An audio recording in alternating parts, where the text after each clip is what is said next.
యోగా మ్యాట్ల కోసం గొడవేంటి అసలు? రోజు రోజుకి ఎందుకంత దిగజారిపోతున్నాం? ఎంతో గొప్పగా చేసిన ప్రోగ్రాం యోగాంధ్ర. మోడీ గారు రావటం, అలాగే 3 లక్షల మంది పార్టిసిపేట్ చేయటం అంతా సూపర్. కానీ ఆ ప్రోగ్రామ్ అయిన తర్వాత మ్యాట్స్ కోసం గొడవ పట్టు ఉంది చూసారా, చాలా దారుణంగా ఉంది. ఇదంతా మైండ్ సెట్ ప్రాబ్లం కాదా? ఆ మ్యాట్లను కొంతమంది తీసుకెళ్లి 50 రూపాయలకు 100 రూపాయలకు అమ్మేసుకున్నారు. ఇంత చీప్ మైండ్ సెట్ ఉంటే మనం ఎలా గ్రో అవుతాం, ఎలా గొప్ప వాళ్ళం అవుతాం? మనకు అన్నీ ఫ్రీగా కావాలి, అన్నీ చీప్గా కావాలి, బస్ ఫ్రీగా కావాలి, ఫుడ్ ఎవరైనా ఫ్రీగా పెట్టాలి.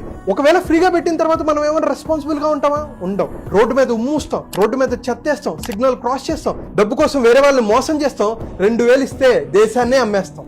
దీని గురించి ఎందుకు ఇంతలాగా మాట్లాడుతున్నానంటే, ఇప్పుడు మ్యాట్స్ కోసం జరిగింది. కానీ ఇండియన్ ఏసీ ట్రైన్స్లో 2 లక్షల టవళ్ళు, 81,000 బెడ్షీట్లు, 7,000 బ్లాంకెట్స్ ప్రతి సంవత్సరం మనలాంటి ప్యాసింజర్స్ దొంగతనం చేస్తున్నారు.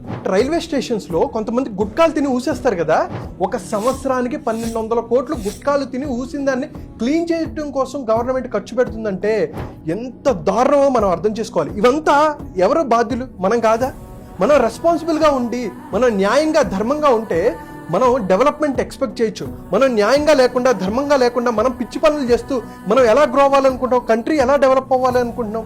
సో ప్రతి ఒక్కరూ రెస్పాన్సిబుల్గా ఉండాలి. ఒక గొప్ప గోల్స్ పెట్టుకోవాలి, మైండ్ సెట్ మార్చుకోవాలి. అనుకున్న లక్ష్యాలు సాధించడం కోసం మనం ప్రయత్నం చేస్తూ ఉండాలి. సో అది ఎలా చేయాలి?